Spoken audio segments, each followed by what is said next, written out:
Back to Seattle. The Seahawks went into one of the great environments in the NFL. So why have they struggled so much at home? It's an anomaly. Lost 8 of the last 10. They try to end that trend tonight here against the Texans. And welcome, Chris Fowler, Louis Riddick, Dan Orlovsky, the final Monday night doubleheader of the season. If you like punishing defense, you're at the right place. Our guy Lewis has been so excited all week, waiting to see what these two defenses can do. The question is, which offense, Dan, can do enough to win? Seattle, a lot to play for, trying to keep pace with the Niners and the Rams atop the division. Yeah, I think the Seattle Seahawks are a Super Bowl contending football team. It's a top 5 defense, and it has the best big play offense in the NFL. And the quarterback-receiver duo of Sam Darnold and JSN have become one of the best in the NFL. Sam Darnold, the journey, he's so much more comfortable in himself. And then JSN is strong, he's sudden. At times, it feels like he is uncoverable. That duo with a fantastic defense makes this a team in the NFC that's going to be very difficult to beat. Yeah, how about that? Big play offense, and guess what they get to go up against tonight? Big play defense. Yeah. Chris mentioned the fact that I'm excited. You have to be excited about this defense. It has the potential to be legendary in Houston. They have got pass rushers galore up front, and they have got studs and absolute hunters in the back end. You start up front with Will Anderson Jr. and Danielle Hunter. Will Anderson's one of the best pass rushers and edge run setters in the NFL. Danielle Hunter, 16 sacks over the past 2 seasons. In the back end, folks, I am just telling you, Derek Stingley Jr. is one of one. This guy is put together like Saquon Barkley playing corner. It's just unbelievable to look at. And Kamari Lassiter, he is no slouch whatsoever. This will be a titanic battle, offense versus defense. They look impressive on tape. They look really impressive in person on the field. C.J. Stroud doesn't often have to produce too much to get wins. It's a challenge. The protection's been really an issue for Houston. Can they hold up tonight? Yeah, it's going to really be about C.J.'s leadership. There's a lot of other things, X and O-wise, that we'll get into as far as the things he's going to have to really deal with.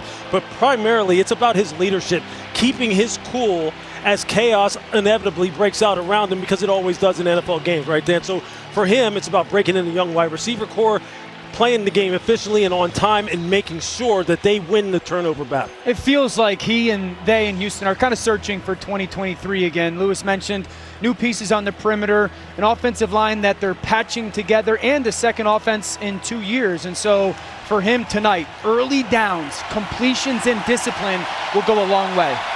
Can this home crowd advantage, this 12th man, help deliver a Seattle victory? A couple of legends from the Seahawks Super Bowl champion team. Cam Chancellor, Earl Thomas. Earl was excited for the game. The first time he's had the honor to do this. He's seen all the greats in the past do it. It's time to raise the flag here.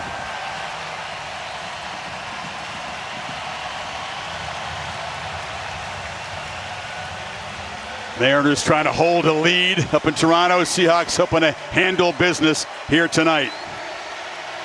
Houston won the toss and deferred, so we'll see that nasty Texans defense going against Sam Darnold and the Seahawks offense momentarily.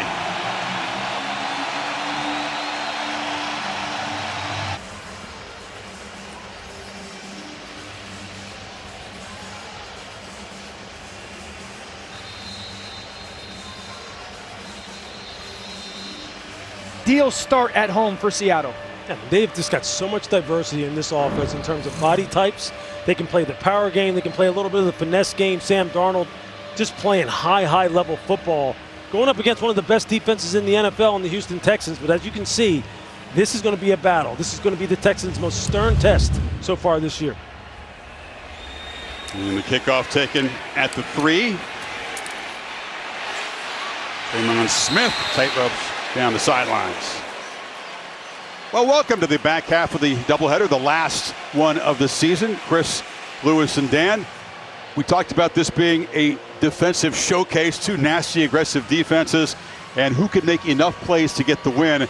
It's pretty evident early C.J. Stroud's job is going to be tough against the Seattle defense. No doubt.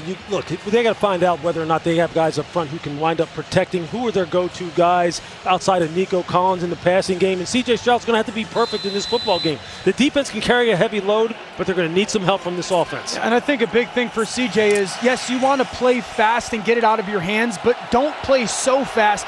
You have to trust your pocket a little bit to get through your progressions. Did not do that on drive 1. Midway first quarter, up 7.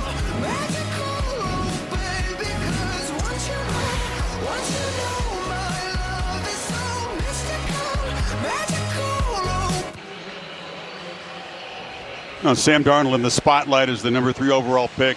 Very big spotlight in New York where the losses piled up. See the 1-loss record for the first 3 seasons, 13-25.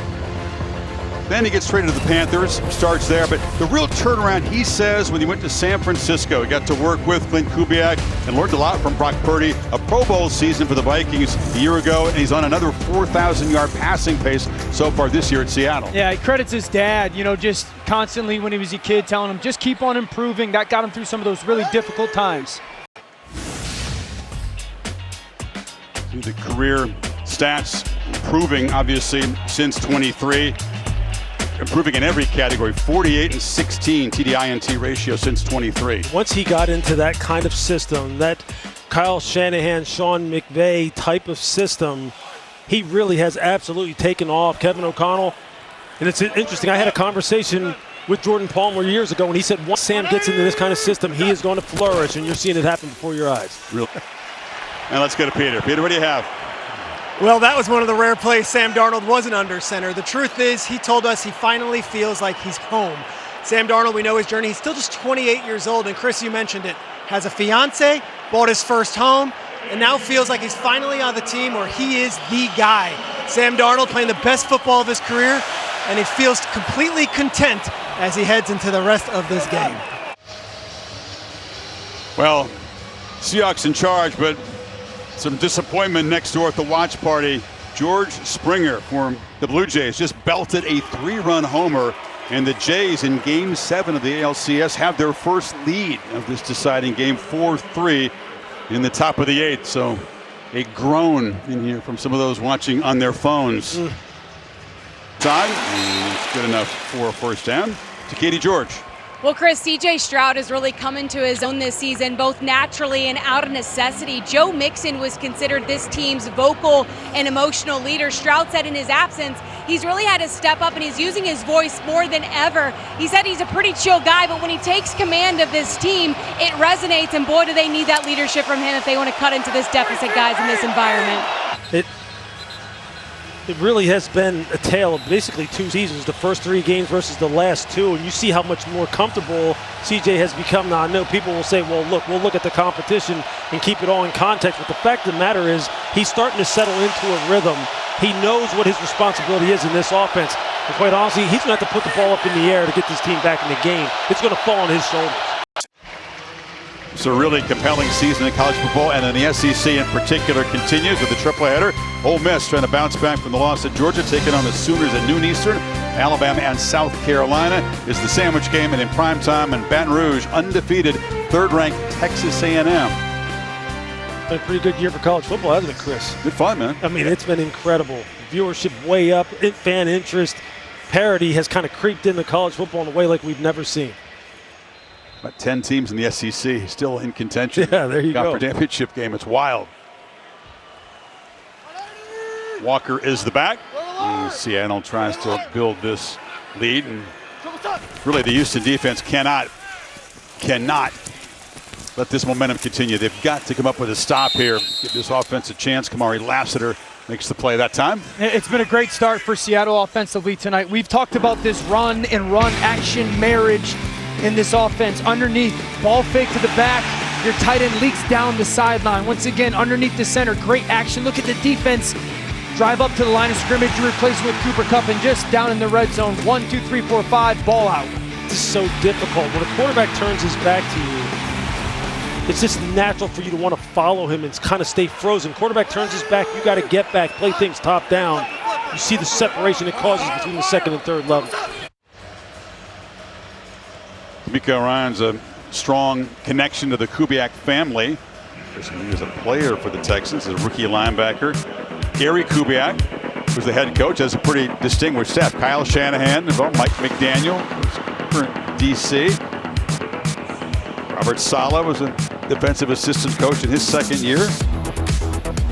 Anthony Weaver, staff was a defensive end there. I'm excited, like many of you, that the NBA returns tomorrow night, and then on Wednesday, opening week doubleheader on ESPN, 7 Eastern, Cavaliers and the Knicks. Hopes are high for the New York fans this season. 9:30 Spurs and Mavericks. Cooper Flagg's first regular season NBA game. at home for the Mavericks. NBA tip-off. Ernie, Kenny, Charles, and Shaq at 6 o'clock Eastern. Welcome to ESPN, guys. Marks again. An offensive line that has struggled to run block and also to pass block. The deck really reshuffled from last year. Only Titus Howard, the right tackle, and reshuffled the deck for 2025. Laramie Tunsil, obviously an elite left tackle. Traded away. They draft the rookie Ursary to take his spot on the left side.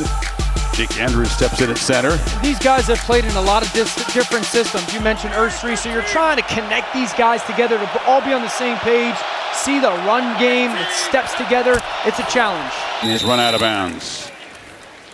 Week 7 saw the post-game celebration in Chicago. The Bears have won 4 straight. Ben Johnson era. Patriots also a 4-game winning streak. The Colts have the best record in the AFC. And the Broncos, unbelievable comeback against the Giants. Shut out for 3 quarters, scored 33 in the 4th.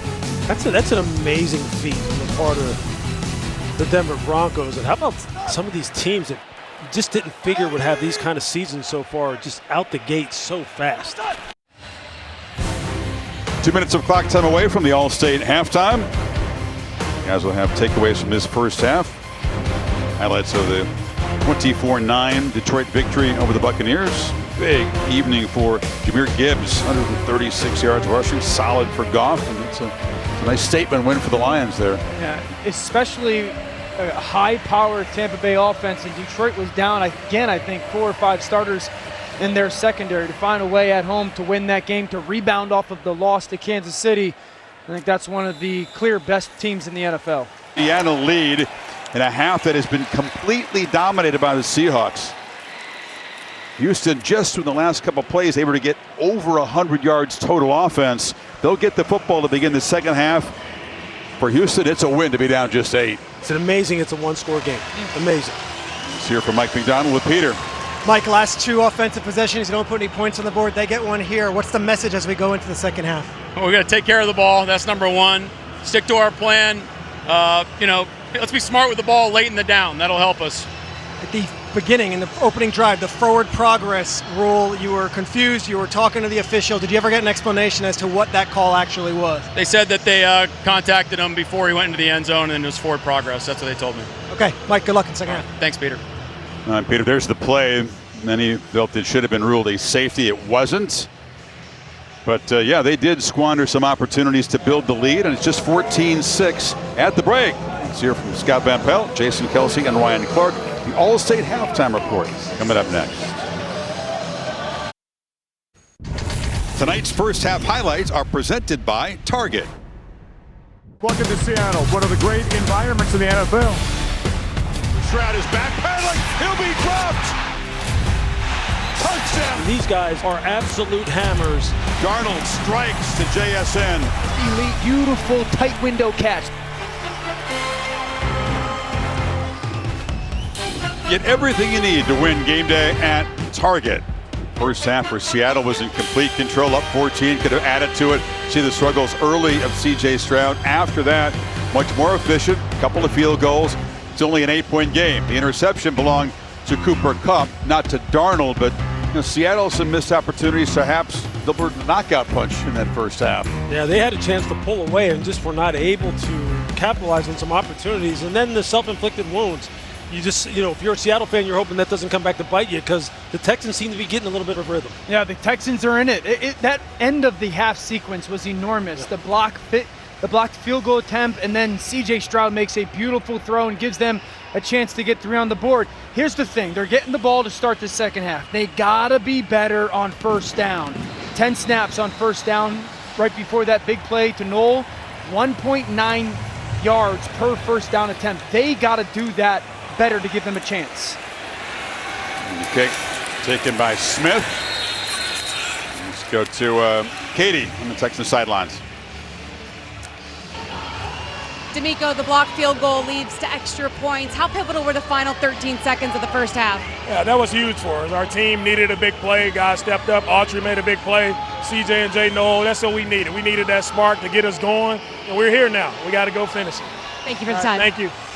About 5. Well, Seattle, as we said, had opportunities up 14-0 to really get a hammerlock on this game. Here's the interception by Kupp, who has never completed a pass in his career, by the way, in 5 tries. You just wonder why they go to this kind of play in this kind of situation when the quarterback is on fire. And then Danico Autry, again, just being activated off of PUP. His presence on defense and on special teams is huge. Quarter.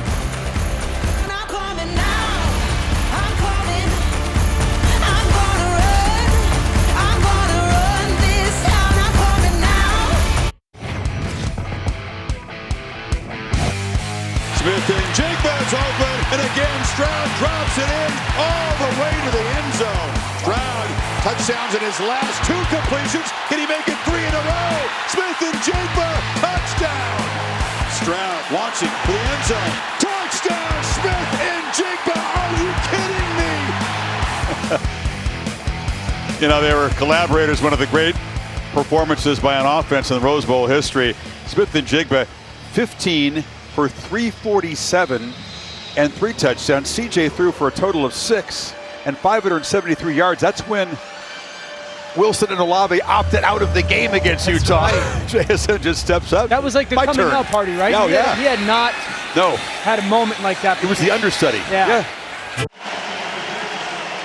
Little replay brought to you by Royal Caribbean. Guys, how is Smith-Njigba getting so open tonight? Yeah, he's just got a real complete package. If you want to play him in zone, his understanding of getting past that second-level defender, snap off, eyes to the quarterback is outstanding. Yeah, it's the feet at the line of scrimmage. Just look at that release, how he sets up Amari Lassiter. And then he's out of the break and just in a heartbeat here, you know, down the field. You see how the hands kind of go out to the side. It almost looks like he's doing this salsa on Derek Stingley Jr., and he beats him on that kind of short post.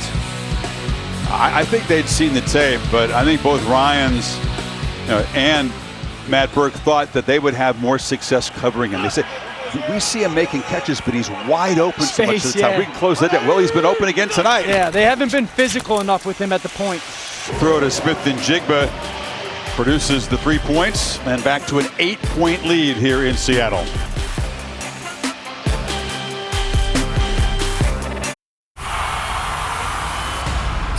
To the kingdom, they ain't falling. DC ready, they got 5 on it. Pat don't flinch, it's a storm in the zone. 10 toes down, trying to take the throne. It's on. Well, the MRI encouraging, but we'll have to check Jaden Daniels' status. Injured against the Cowboys, Mahomes and the Chiefs next Monday night. Countdown gets it started at 6 o'clock. Peyton and Eli on ESPN 2. Final Monday night doubleheader of the season, wrapping up here in Seattle, where the Mariners fans are disappointed, losing Game 7 of the ALCS. But the Seahawks fans, well, they can't rest easy yet. The lead back to 8, but Houston is hanging around here. So they've stayed alive. What do they need to do on offense to cut into this lead further? Look, you know, again, CJ Stroud needs to have help. The guys have to make the plays that are necessary. Look, I continue to say, and we've been saying it all game long, put him under center, run more play action. Yeah, and I like when they do that and move the pocket for him. Yep. It's just easier. I'd also say, if you're CJ, if I was on the sideline with them, let's use our legs a little bit in these drop back situations. There's been some seams in this pass rush. No hesitation, take off and get positive yards if it's extended to you. Seahawks have shown why Dan thinks they're a legit Super Bowl contender. Darnold had the one mistake in the end zone, the fumble recovered by Anderson. Smith-Njigba has been unstoppable. Charbonnet tough with those short yardage touchdown runs. Yeah, they've rode the horses right now that are really producing for him. And Jackson Smith-Njigba, we've been talking about him all night. Zach Charbonnet running the football with authority. If you're Nick Caley now, put the ball in the hands of CJ Stroud. Start the fourth quarter here. Seattle set up again as we check the quarterback comparison. These are passes 10+ yards downfield. Stroud has struggled in that area. Jackson Smith-Njigba has made it at times easier for Darnold. 159 yards just on those downfield throws. I think a huge part of it with Darnold is just the scheme design as well. It's the foundational part of this offense and the protection And CJ just hasn't had the amount of time. It's not necessarily who they are identity-wise, and they haven't even really attempted a much. 20. Houston down by 15, urgently in need of a big play.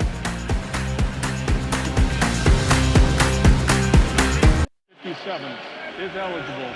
Crowd singing along them, dancing in the moonlight, feeling good about their football team. This defense rose up against the calls you guys questioned last possession. Yeah, these short yardage situations, they just got to put the ball, I believe, in C.J. Stroud's hand and let him throw the football.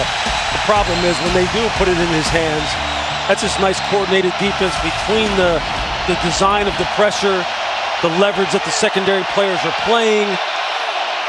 But here again, the Texans are forced to throw the ball.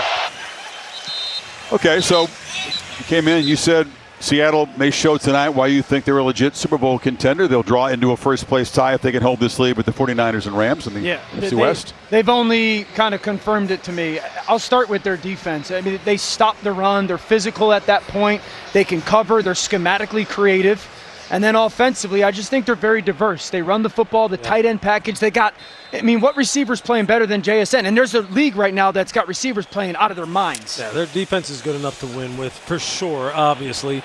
I sense you more guarded in your view of Seattle as a Super Bowl contender. You know what? Look, I think you always have to keep it in context. I mean, this offense for the Texans is very limited, but they're doing to them exactly what a high-quality defense is supposed to do, which is absolutely give them no hope. And defense gets the stop with a 56-yard punt. They'll be at midfield. Still 2 scores and a 2-point conversion down.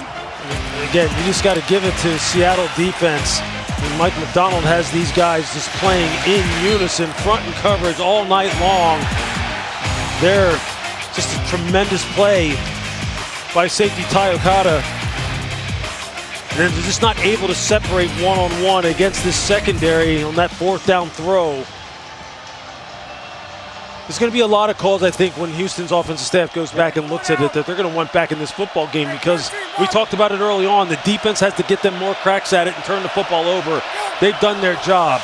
Offense has just not been able to produce. Stroud has time. This time launches downfield. Second down. If you like stats, it's the 296th false start by an opponent in this place, more than any other NFL stadium. I was part of a team that played a playoff game out here, the Lions. I want to say it was 2014, 2015.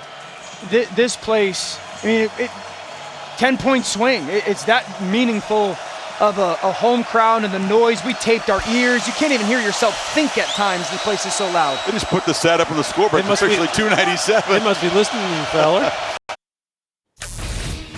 Michael Leeds and Trevor Scales here. Sports Center coming your way after this game. The star of the game will join us, and we go all access inside that winning locker room. Plus, we chat with Jared Goff after the Lions' impressive victory over the Bucs. Since you're back out there, Chris Fowler and the crew. Yeah, it's been a lot for Seattle. I mean, they had the field goal blocked. They've had a dozen penalties, and they've had the 4 turnovers. Yeah, they've gotten after them a little bit. I mean, it seems like the game has been worse. That was a weird one. It sure was, and they didn't go back to that obviously anymore after that. The pass rush, Will Anderson creating the strip sack in the end zone. Then you have M.J. Stewart just ripping at the football, not giving up, and then Derek Stingley Jr. with one of his vintage interceptions and then return. Just not been able to parlay those into meaningful points. Yeah. Although they're still down 1 score, which is just amazing in and of itself. For his life, play after play. Seattle a little sloppy, but in the end able to tuck this one away and rejoin the Niners and Rams in a first-place tie in the division. Best of luck rest of the way. Relieve all of the pain Mariners fans feel about blowing that 3-1 lead in the Game 7. Smith and Jigba back-to-back 100-yard receiving games. 8 for 123 tonight and the touchdown. He has just been a machine. He's been a machine. His development is one of the best stories in the NFL this year.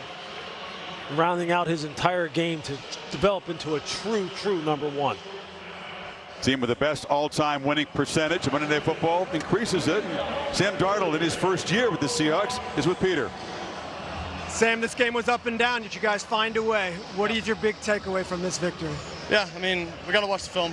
You know, pretty sloppy there, especially in the second half, but we came out with a dub. Our defense held it down. Special teams did a great job, but we got to be better as an offense, but we'll correct it. We'll enjoy this one, you know, have this bye week to get some guys back, get some guys healthy, and move forward. When there were turnovers, the defense stepped up. Would you like to just say something about the defense that this Seattle Seahawks team has? Yeah, absolutely. I mean, our defense steps up, you know, every day.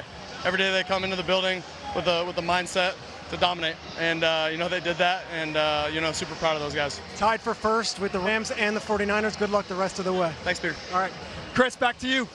Offense turned it over, but the defense got 3 turnovers on downs in the second half to preserve the 27-19 victory. A reminder, next Monday night, the Commanders and the Chiefs from Kansas City. For Dan Orlovsky, Louis Riddick, Katie George, Peter Schrager, Mike Chase, our entire crew, we will see you in 2026. We got a few bye weeks coming up. Thanks for joining us. Monday Night Postgame presented by Nationwide is next. Mike Leaves and Trevor Scales. All right, Chris, thanks a lot. Another good night there on a Monday for the Seahawks. 31-13 all time on Monday Night Football. How did they get it done this time? Well, Jackson Smith and Jigba is going to join us in a few minutes, and we're going to figure it out. Absolutely. Dan Orlovsky, Louis Riddick with perspective on the plays that mattered as well, plus all you could ever want from players and coaches.